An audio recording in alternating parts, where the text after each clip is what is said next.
Hello. Well, good morning, Service Alliance community. How's everybody doing out there today? And We've got a doing? great topic today. How you doing? I'm doing well. How are you? I'm doing all right. I'm doing How's all right. everybody else out there doing? Go ahead and chime in. Oh, we lost Jason. He had to take a phone call, I bet. He was waiting for a phone call from his son that he has to take. So I'm sure that's why he's out. He'll be back very, very shortly. Nope. Glad to see everybody here. My camera just quit. Oh, Nope. For some reason, my camera just quit. It wasn't the phone I call. thought you had to take that call from your son. So, Yeah. We'll morning, see if that Adam. happens. We just Morning, dropped my Jerry. son off to head to Lackland Air Force Base yesterday, and so we're waiting for a phone call. He gets like this 10-second scripted call. He says where he's at for his mailing address, and then that's it. And it's like, so we've been waiting for that phone call all night, but hasn't happened yet. So if you see me go dark, it should be that. But no, that That's was just my camera shut off for a second. fine. as soon as you went off, I'm like, oh, he's got that Yeah. call. Now I'll be like, if that happens, I'll be like, hey, I'll be right back. Yeah, that's fine. Oh So boy, we have a lot to talk about today. we do those. Yeah, careful, lovely customers of ours. That's what we're going to talk about today. The lovely customer types. Yes, Not yes. just customers in general, but customer types. Customer types and how you can. I tell you what, the cool thing about this is we're going to have a great conversation, and you're going to be able to walk into a customer's house, and within 2-3 minutes, maybe 5 minutes at most, you'll be able to recognize and have a better conversation with them because you'll understand their language and how to talk with them. This goes along really well. I'm a disc trainer through Maxwell Leadership, and this goes along what we've got lined up so much with that. As I was looking through this, I'm like, yeah, this is going to be fun. Going to be fun. Yeah, this fits a lot. It aligns a lot with disc, Yeah, actually. So yeah. I thought it was great. That it All right. is. Well, let's get us prayed in, and you can talk to us about what scripture you're going to read. Sounds good. All right, Heavenly Father, I want to thank you for this day. Thank you for everyone watching. Thank you for everyone who will watch this. I pray that we go out there and we're being fruitful in our day and throughout our interactions with everybody and all these different personality types that we encounter. Give us peace, give us patience, give us understanding to know the difference in personality types and be understanding of what other people may be thinking. And there's always a reason behind why things are the way they are. And sometimes we don't always understand that, Lord. Help us to be patient, kind, and show love throughout our day and our interactions. We pray these things in Jesus' name. Amen. Great prayer, Mike. That was good. Yeah. So our scripture today, we headed up with 1 Corinthians 9:22. This is the NIV version. And it says, "To the weak I become weak, to win the weak. I have become all things to all people, so that at all possible means I might save some." Now you might think, well, that's kind of an interesting scripture, but this one really does a good job of highlighting the importance of adapting our approach to meet the needs of different people. And I think that really aligns well with the concept of tailoring our communication for different client types, right? So that's that is our scripture for today. And Awesome. what would we be without a good crappy dad joke, right? So I got two or three lined up. So we're talking about communication. So I want to hear your best grumble on this one. So what did the salesperson bring? Why did the salesperson bring a dictionary to the client meeting? I don't know. Why did a salesperson bring a dictionary to the client meeting, Jason? Because they wanted to make sure they were on the same page. Rah, rah, rah. There was a really That dead silence right there. I heard something in the background sound like a clash, but I feel like we need like sound effects and yeah. like some kind of visual effects, like a nuclear bomb going off when we do a bomb of a joke. Yeah, yeah. Well, we were talking about this beforehand. I'm like, "Psh, man, I've got some crappy dad jokes today." So, Well, it's our MO. yeah, We can't make everybody laugh all the time. that's for But sure. they must be glutton for punishment because they keep They coming keep back for coming more. back. You know, Well, I think all it right. says more about our listeners than it does about us. Ooh, that's Ooh, painful. yeah. We're talking about different personality types today. So True. All right. Well, let's start with the first one, which is identifying different client types.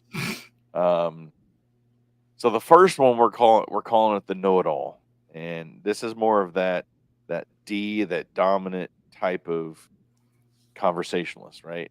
It's the homeowner who they've researched extensively. They want to demonstrate their knowledge. They want to validate their research. They want to show their expertise with uh, uh, what's the word I'm looking for? Uh, Condescension, I think is a good way to put it.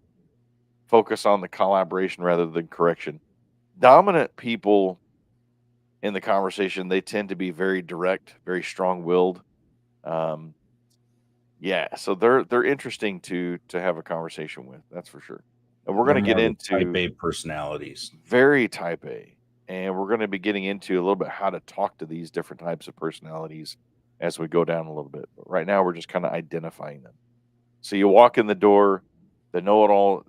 This type is going to be very quick. I just want it done. Let's get it done. Let's get it over with. How much is it going to cost? Just get it fixed, right? So they're going to They're be going the to be quick talkers. they're going to be the D, The right? big D, yes, the big D. D personality types. So if you guys out there don't know what a disc profile, DISC, look it up and they're out there everywhere. You can take these personality type tests. You Yeah. can get a hold of Jason and he can give you one of those tests. But it helps you identify your own personality type and helps you understand all the four different primary personality types Hmm. so that you can better understand them and deal with them, and have different approaches, because it's amazing at how vastly different everybody really is. Yeah. So our next one, the anxious newbie. How many times have you walked into a home and you got this anxious newbie? Maybe they're a first time homeowner or they're unfamiliar with home repairs and they need a lot of Hmm. reassurance. Like they're just asking a lot of questions, and they don't, it's their first time. They don't know they just don't know. And they don't know what they don't know. So with these types of people, you need to definitely reinforce their concerns a Yeah. lot more than you would a regular, like the first type, the know it all. Yeah. So with these people, you need to use clear, simple language, explain the processes patiently. Hmm. Patiently, that's the key word. And then offer extra support resources like, you know, could be FAQs, blog posts, whatever, different trainings. But that I think for these personality types, these anxious people, I think that's where having a trifold little flyer, Hmm. handout, pamphlet would be really excellent. Yeah. If you put something like that together and then cater it to these different personality types, you may actually they may look at you like, wow, that's really helpful, Yeah. and things like that lead to more 5-star reviews. Yeah. I created a homeowner's guide I've used for years, and I call it my adult coloring book. And it was just really great to have because it was visual presentations that I could go through and show them, and then it had a lot of the Q and A's that were already answered. So Yeah. Yes, the anxious newbie. So the next one we got on here is the budget conscious. So it's a client who is they're highly price sensitive, right? And they're always kind of weary of hidden fees or upsells. If you're the type that you go to the dealership and you're like, okay, let me read everything in the contract. Um, is there going to be any additional costs to this, right? So the tips with the budget conscious ones are be upfront about pricing, right? What's included with today's evaluation is this. And if there should be anything else above that, I'm going to come to you and I'm going to get your approval before I move anything further. Is that fair? Right? That's a good phrase to say to them to kind of ease that bubble a little bit. You could offer tiered solutions. So they're the type that they want to have multiple different ways to go about trying to figure something out. So one thing that I really learned in 25 years of doing electrical work is that customers love multiple solutions, multiple options, being able to choose, right? We've talked about the pool billiard store often on here, and if you haven't heard that one, I'll be glad to tell it to you sometime. But they tend to be the ones, not always, but more likely, they're going to choose the middle option almost all the time, and that's okay because they're the They ones just want to be that choose empowered it. to make it their own choice. That's all they want. 100%. Yeah, they're all about that, the value, right? Maybe they're couponers, and they like the long-term savings of things, over like the immediate cost. So those are your budget conscious type of people. Yeah. And I mean, they could definitely be the same as the anxious newbie. I mean, they Mhm. could be one and the same, Yeah. so you got to approach them with extra kit gloves. Yeah. Yep. All right, next one we got is one that you're going to love. I mean, hate, because Love to everybody hate. hates this guy. Hate to love or love to hate. Nobody likes this guy. The DIYer gone wrong, Or gal. or gal. Yeah. Gotta love Clients, the DIYer. customers who attempt to repair things themselves, but made things worse. Yeah. How many times have you guys had that issue, or gals? But here's the thing, because they weren't successful, these are the people who are embarrassed Mhm. that they had to call you. They got in too deep, they're over their heads, and now they're embarrassed. So you need to walk in there with a little bit of empathy, whether you like it or not. You got to have that empathy in the back of your head that, yeah, they're embarrassed and it's a total crap show for them. And um, definitely try to avoid judgment. They did their best. Focus on offering your solution, getting it fixed, and how your expertise can fix the problem and prevent future issues. Yeah. I think with these people, everything goes to education. Yeah. These are the people that, they're kind of a combination of the know-it-all. They think that they Mhm. can handle it. They know that they have the skills to get in there and tear it apart and try and do something. However, they they overestimate themselves. And don't we all do that sometimes? Never. All Never. of us do that sometimes. And I mean, maybe they're, the combination of know-it-all, budget conscious, the newbie. They could be all three of those things Yeah. and try something themselves. Yep. And then they don't realize how complicated something could be.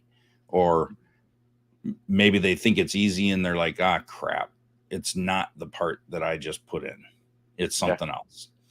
They just misdiagnose. They don't know the process of proper diagnostics. Yeah. We got Mr. Tom Harness joining us today. Good morning, Tom Harness. Morning, Tom. Morning, Glad you could Saul. join us. So, as we start to turn to the next, which is adapting your communication styles, when you first walk in the door and they start interacting with you, the dominant type of people, they're going to have those questions of, hey, what's the bottom line? What's in it for me? Type of questions. The I type of people, they're going to ask the who questions. They're focused on results, interacting with people, having fun. They're going to ask questions like, who's going to be at this meeting? Who else is using this? Right? They care about more about the Joneses. So you're going to use a lot of that. Well, I just did the same thing for Mrs. Jones right down the street. She absolutely loves what we did for her. They're going to be caring about that aspect of things.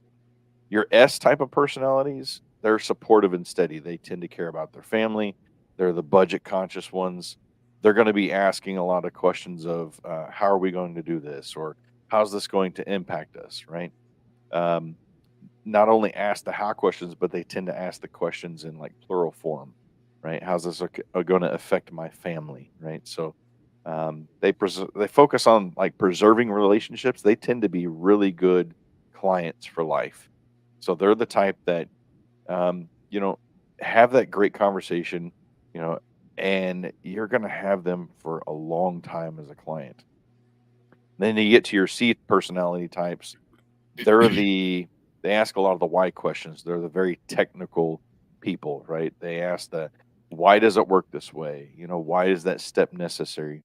They usually focus on the facts, the rules, and getting it done correctly. So, um, so those as soon as you walk in the door, you can easily kind of see what kind of personality they are by just listening to what kind of questions they may ask, and how they interact with you. So that verbal communication is very important. And a good tip about verbal communication is to mirror the client's pace, their vocabulary. So if you're in EJ's world in Lexington, Kentucky, you may have that, interesting Kentucky draw. If you're in California and you've got a little bit from what we call the surfer attitude, you adapt. If they sit on the edge of the seat, there is a whole other aspect of sales communication with why they may be sitting on the edge of their seat. And there's sales classes you can take for that kind of stuff. But mirror them, right? If they're sitting on the edge of the seat with their hands, mirror them, right? If they're kind of sitting back a little bit, you sit back, right? And there's a whole aspect to that, why you need to do that. So I urge you to take some classes if you don't understand the art of verbal communication when it comes to mirroring and that aspect. Another good tip is just to listen, ask questions, right? Take notes. I have a list of questions that I always ask. It's like a doctor, right? You go to a doctor's office, the doctor asks all kinds of questions, he takes notes. You're no different. You're there to diagnose a problem. So take notes and ask questions. Hey, Miss Jones, I'm going to be taking some notes here just to kind of help me along with, my memory, especially, or just help me with diagnosing your problem. Is there any issues with me taking notes today? Just check in. Customers love it when you check in with them. Um, so, yeah. And then above all, just summarize their concerns. So, if I understand you correctly, this is the issue that's going on today. And this is really what you need me to, focus in on first, correct? All right. Yeah, it shows you're listening. 100%. So our next point is written communication. Mhm. You should be using visuals, sometimes photos, diagrams to explain complex repairs or your estimates. They want they want to see what they're paying for. Mhm. There's I've never been a fan of just lumping everything on one line. And like a lot of the flat rates do this. Mhm. But coming from the automotive collision background that I came from, we itemized everything. And every insurance company, every customer, they knew exactly what the part was going to cost and what the labor for installing that part was going to cost, and then any other ups, extras, incidentals, everything was line itemed. And we could very, very easily justify everything to a customer in that Mhm. way. And I mean, this works for warranty companies. It works for, customers paying out of pocket. It it doesn't matter what type you do.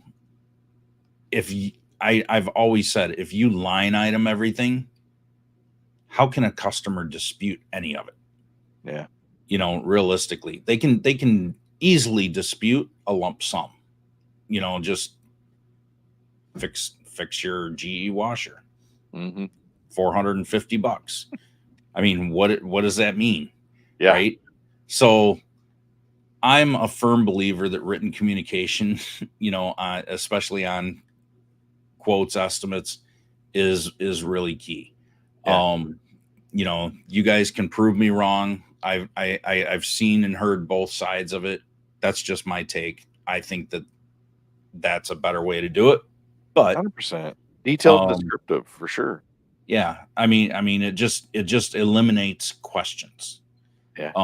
When it's really broken down like that, it takes you a Hmm. little bit longer, but um, it's and it's something that they can see in writing. You know, Yeah. explaining some diagrams. I mean, you might have that guy who's a real techie guy, and he wants that explanation in the technical terms, right? Yeah. Show him a diagram, show him the tech sheet. How it all breaks down. They find that stuff interesting. Yeah. Um, Make sure that you tailor your emails for the client. Like I said, detailed breakdowns Mhm. for the know-it-all. The know-it-alls really want that breakdown, right? um Make sure it's all in simple language. i Yeah. think i think a lot of people, especially those of us who are kind of technical and we look at everything as a technical approach, Yeah. some of these people just aren't technical. I think most people aren't, and you're talking Chinese right Yep. out of the box, and as soon as you go there, Hmm. you're gonna know, because they're gonna have that deer in the headlights look, The glazed and eyes you effect. need to be able to read their body language and their emotions when you're explaining things, Yeah. and then you need to say, okay, I'm going too technical, let me stop. I mean, just tell them that you've recognized that you're going down a wrong path, and let me reiterate this so that it's way simpler. And I had to do this with my own mother-in-law over the weekend, and explain something in such simple terms so that she understood how electricity worked, you Yeah. know. And I'm like, this isn't hard, but you need to understand it from a completely different perspective. Yep. And then she got it, Yeah. as far as I know. She may still not get it, but it was the best way that I could try to describe it to her. So, Yeah. I um, had a I had a visual of when trying to explain electricity to people, like the electrical panel is like the heart of your electrical system, and the wiring is kind of like your veins or your your nerves that veins. go throughout. So, and that always seemed to catch pretty well with people. I used Yeah, the that makes a garden lot of sense. hose. The garden hose. Yeah. Yeah, I use the garden hose as the wire method. So There you go. I don't she know if I've seemed to ever heard relate that to one. that. The Yeah. garden hose. Okay. So find what works for you. I think that's the biggest thing. Find a visual, and just get rid of the techie talk, like Mike said. You'll lose them. You get that glass side effect. Yeah, you done lost them. So, which leads us into the power of communication, right? Personalizing that. I'm a big fan of in our area. Getting on a first name basis means you're in good terms, right? In some areas, it's the best polite thing to call them by their last name, Mrs. Jones. But for my area, getting on a first name basis, so it's usually, hey, I see your name is Mike Carson. Is it okay if I call you Mike, right? And they're going to tell you whatever they want to be called. I had one guy one time. I walked in and I said, "Yeah, I can't remember his name. I see your name is Tom Harness here. Is it okay if I call you Tom?" He goes, "No, my friends call me Doc. Go ahead and call me Doc." I'm like, "Oh, okay. You a doctor?" He goes, "No, I just like to be called Doc." I'm like, "Okay, Doc, it is, my friend." And so that just set the pace, right? And set the tone for the whole conversation because he just told me, yeah, all my friends call me Doc. So just call me Doc. I'm his friend right there, right from the get go. It was a beautiful thing. So using the client's name, and even getting down to um, when I would be doing work in different rooms, okay, this is your son's bedroom. What's your son's name? Jimmy. Okay. So in Jimmy's bedroom, redo the wiring to the ceiling fan, whatever it may be. So using the client's name and being able to that way they can come back and say, okay, he said the northeast bedroom. I'm horrible with directions, even though this is my own house. Oh, Jimmy's bedroom. Yeah, got it. All right. So they get that, right? Reference specific details from past interactions on their property. I remember you mentioned that you wanted to have some more lighting installed in your kitchen because it's kind of hard when you cook, So here's some solutions that I've come up with that. Or, hey, you mentioned that the dryer downstairs has been acting up. One of the things that I found is the way it's venting out is not correct, and I can help you with that, right? Morning, Jojo. So yeah, use specific details from what they have told you, or even past interactions. Hey, you remember last time I was here, we talked about that GFCI in that bathroom not working correctly. Well, now it is causing some other issues, and I made notes of that last time. Maybe we should have that conversation again this time and see if you want me to go ahead and get that fixed for you today. Um, Send personalized follow-up emails. Like if you didn't close on the work today, be sure to send a follow-up email that is personalized. Hey, Jason here with Service Detectives. I really appreciate you having me out. I just want to check in with you and see when you'd like me to come back and do that work for you. Right? I always assumed that I've made the sale. I there's some again sales classes out there that there are like the dirty dozen words that you don't want to use because it's just like what everybody else uses in their emails and in their follow-ups, right? So Mhm. I never say, "Hey, I want to follow up with you," right? I just want to check in with you or, "Hey, when would you like me?" Just go ahead and assume the sale. When I have that one-on-one conversation, when I'm going over solutions, it's like, when we do this for you, this is what it's going to be like, not if we do this for you. Because I like to go ahead and assume that they want me to do the work for them because I've done a great job of talking with them and showing them that I am the guy that to do this work. We are the company to do this work for you, right? So, I and think then, honestly, this is where a lot of companies drop the ball. yeah, And maybe it's just because they never thought of it. But they go yeah, to the house, they do that service call, they don't make the sale on the repair, and then they collect their service fee and then they hmm, leave. yeah, And wonder or hope that maybe they'll get called back. yeah, And they don't. But if you're not following up with that customer via phone, email, text, whatever it may be, or all of those methods, you're no longer in their mind. yeah, If you're the for sure. first one there and they're wanting to get a second opinion, once that second person shows up, that's the last person in their mind, not Yeah, you. yeah, So guess who's probably going to get that sale? yeah, And maybe they're a better salesperson than you are. But if you're not following up, what if that person's late for their appointment? But because you followed up, you're the more professional company. Maybe they'll call you back instead. So I would try this definitely. I think it's a really missed opportunity that most of you guys are missing out on. yeah. So I think this is a good point to say. I've said it before, and it's been a while since we talked about it, but um, I actually looked up the average cost back when we were doing this. The average cost for us to obtain a new customer is about $250, right?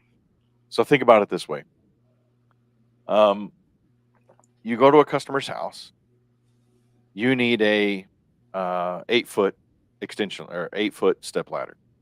You go to your big box store, your local store, and it costs you about $250 to get that ladder, right? You take it to the job, you use it, And once you're done with that job, you pitch it in the dumpster and you move on to your next customer. Well, guess what? That customer's house, what do you need? You need an 8-foot ladder. So you go back to the store, you pay another $250, you go do the job, and when you get done with that, you throw it in the dumpster and you move on to the next one. That's basically what you're doing if you're not doing some of these steps that we're talking about. You're just throwing away money because every time you go to that customer's house, it's costing you or your company roughly about $250. It may actually be costing more in today's world to obtain a new customer. So think about that. Everything you do, every little part of that interaction is very important because, like in the electrical world, a homeowner only calls an electrician once out of every 9 years. So for me, that $250 investment to obtain them as a customer is very important because I may not see them again for another 9 years.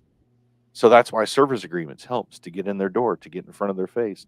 That's why sending a personalized follow-up thank you card or a gift or an email, whatever it may be, those touch points, right? Get them involved with giving you a Google review, or hey, while we're here, we do a lot on social media. What's your favorite social media channel? Oh, Facebook, man, we love Facebook. Here, let me get you on our Facebook page real quick. Here, open up it, just click like right here, and you could follow us. Right? We have all kinds of fun stuff on there. Right? Little tips to get them to where they're constantly seeing you, and um, to help get them where they need you back in their house, right? Yeah. Well, it's Yeah. not just about them needing you again. It's Their friends, their friends, whoever. Yeah. referrals, their neighbors, things like that. So it's not just about them. But you've got to make them raving fans, Yeah. right? And you're not going to Client make anybody a cheerleaders. raving fan if they're not following you and you're not in their face and they're not being reminded of who Yeah. you are and what kind of company you are, So 100%. let's talk about building trust through effective communication. Be transparent about your pricing and timelines. Yep. Set realistic expectations right from the start. I Yeah. think that's where I think that's the key thing. Set realistic expectations. And I mean, who can argue when somebody sets real expectations right up front? It just eliminates arguments. It eliminates confusion immediately, right out of the box. And no one can say that you're not being transparent. Whether they like it or not, it is what it is. So I think that's really key. You kind of set the tone. Yeah. Right there. So obviously do it in a good way, the best approach that you can, because they may not like it. Mm-hmm. But depending on what it is, it shouldn't be a big deal, in most cases.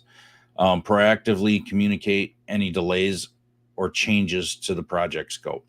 Yeah. If additional parts are needed, misdiagnosis. I mean, own it. Own the mistake, right? Own that you couldn't get the parts in time.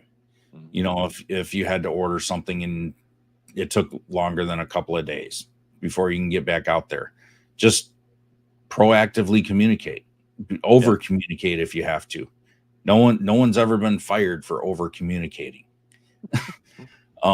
Address their concerns promptly, honestly, and offer solutions and alternatives.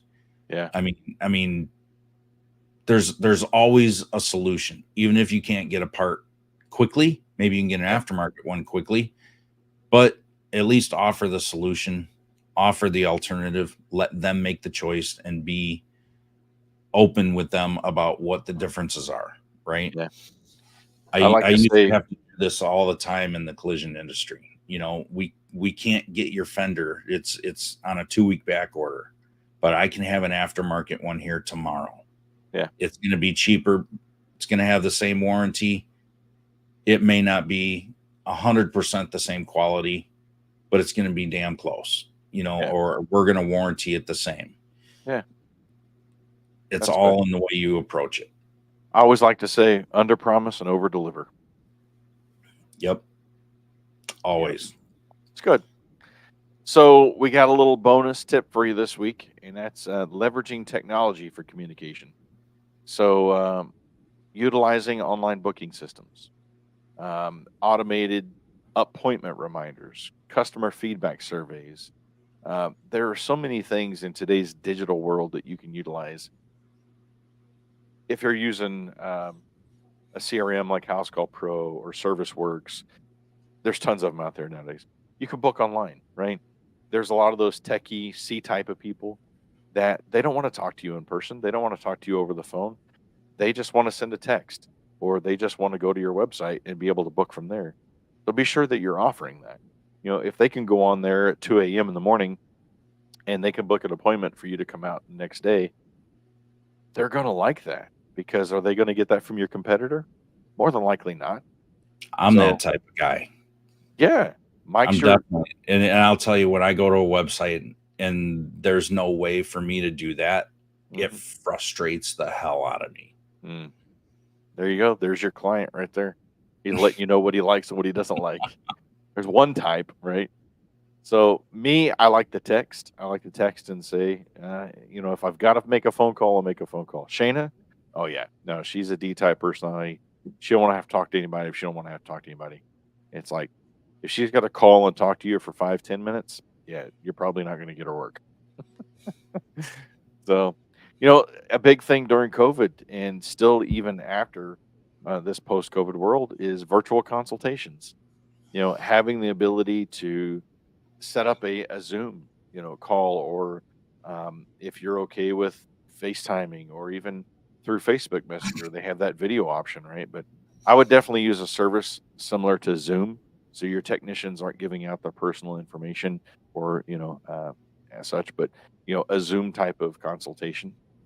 Um, that's going to help you to assess problems remotely.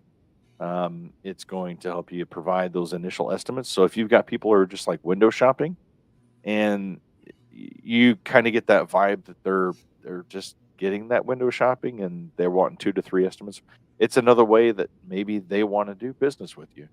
And you never know, just that virtual consultation may, okay, Mrs. Jones, this is something I need to come out and actually do a little bit further diagnosing in person. I can get that set up for you, today at 2 or tomorrow at 9, which is better for you. And then from there, it's in their shoes. And I think it's just another step up, man, that we've seen from this post-COVID world. It's really helping a lot of companies out. So Well, EJ's going through this right now, yeah, getting it set up so you can charge for this appointment. hmm, You can do it cheaper because you don't have to go anywhere. yeah, So it's a viable option, a cost effective option, and you can pre triage the hell out of everything.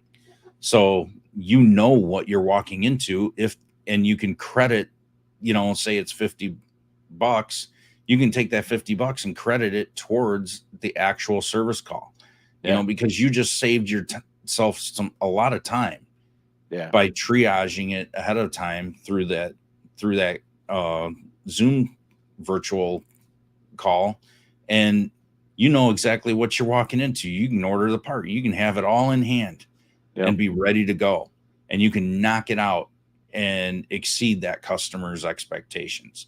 You yeah, know, you cannot. I mean, that goes to offering excellent customer service, hmm, or an excellent customer experience at that point. yeah. Tom makes a couple of good points here. Digital options are like having a 24/7, 365-day technician, I like to say, employee.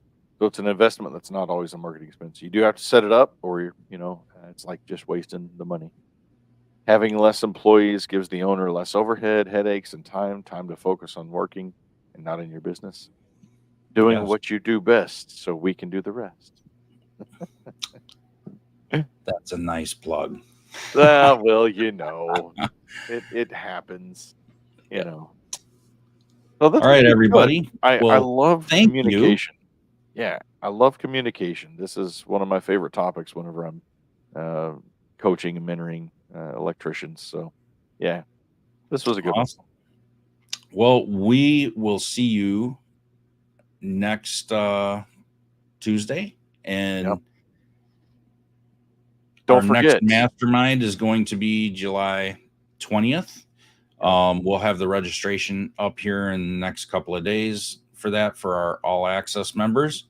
So if you're an all access member of the Service Alliance group, jump in there and keep an eye open for that.